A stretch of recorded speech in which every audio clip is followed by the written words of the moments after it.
किसी ने क्या खूब लिखा है कि भोजन कितनों भी स्वादिष्ट क्यों ना हो, अगर उसे बार बार परोसा जाए तो वो बेस्वाद हो जाता है। हाय गाइस, मैं हूँ भूमियार पिट्टू। एक छोटी सी कहानी आपके लिए। पीटर नाम का एक लड़के को एक कंपनी में जॉब मिला। पीटर को एक फॉरमैन के अंडर में काम मिला। पीटर अपने काम में बहुत ही अच्छा खासा इम्प्रूव कर रहा था। इस वजह से पीटर टीम लीडर बन गया। कुछ साल बाद पीटर के फॉरमैन की रिटायरमेंट हुई और उस फॉरमैन के जगह पीटर को प्रमोशन मिल गया। इस वजह से पीटर बहुत ही ज़्यादा खुश हो गया और वो अपने काम में और ज़्यादा इम्प्रूवमेंट करने लगा। कई साल बीते, कंपनी के टेक्निक चेंज हुए, नए नए मशीन लगे, नए नए लोग भर्ती हुए। पीटर ने नोटिस किया कि जो नए नए लोग भर्ती हो रहे हैं उनकी सैलरी पीटर की अपेक्षा ज़्यादा थी, जबकि उनके पास कोई काम का नॉलेज नहीं था, कोई एक्सपीरियंस नहीं था। फिर भी उन लोगों की सैलरी पीटर की अपेक्षा ज़्यादा थी। इस वजह से पीटर को बहुत ही बड़ा दुख हुआ और वो अपने पुराने फॉरमैन के घर पे गया और कंपनी की सारी बात बताई। तो पुराने फॉरमैन ने पीटर से कहा कि तुम कुछ दिन के लिए कंपनी जाना बंद कर दो। पीटर ने ऐसा ही किया। पीटर अगले दिन से कंपनी आना बंद कर दिया।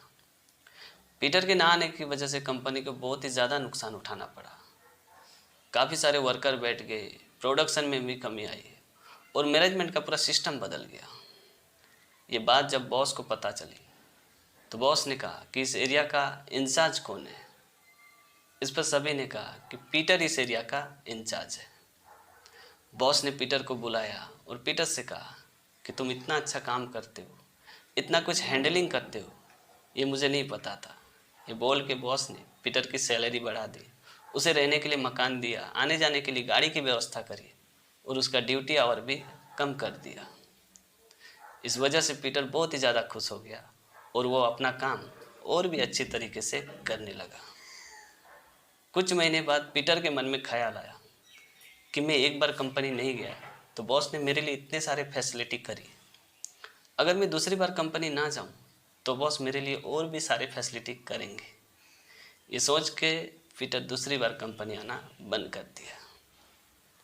इस बार बॉस का कोई रिएक्शन नहीं था। फिर कुछ दिन बाद पीटर ने तीसरी बार कंपनी आना बंद कर दिया। इस वजह से कंपनी को बहुत ही ज़्यादा नुकसान हुआ और बॉस गुस्से में आ गया और पीटर को बुलाया और पीटर से कहा कि तुम्हारे ना आने की वजह से कंपनी को बहुत ही ज़्यादा लॉस हुआ है। तुम इतने गैर जिम्मेवार कैसे हो सकते हो, और ऐसे गैर जिम्मेवार आदमी की हमें कोई ज़रूरत नहीं है। ये बोल के बॉस ने पीटर को नौकरी से निकाल दिया।